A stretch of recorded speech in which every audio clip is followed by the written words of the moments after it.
धैर्य 4, 6, 7, 5, 11 से डिवाइड होगा?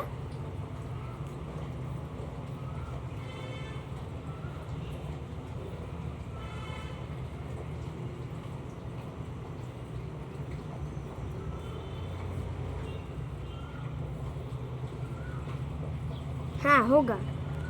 5100 12 से डिवाइड होगा?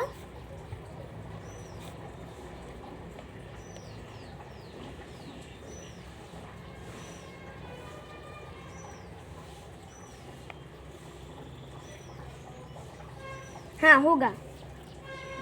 5525 13 से डिवाइड होगा?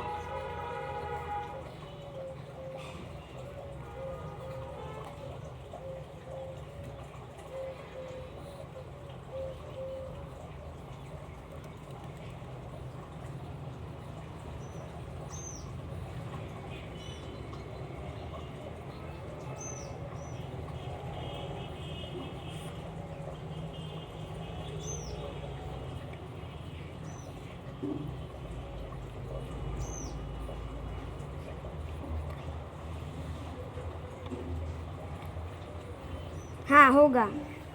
आपको डिविजिबल की का उपयोग कैसे करें वो जानना है तो नीचे कमेंट में। अगर आपको हमारा वीडियो पसंद आया तो लाइक, शेयर और सब्सक्राइब करना ना भूलें और बेल आइकन दबाना बिल्कुल ना भूलें ताकि हमारे नए आने वाले वीडियो आपको तुरंत मिल सके।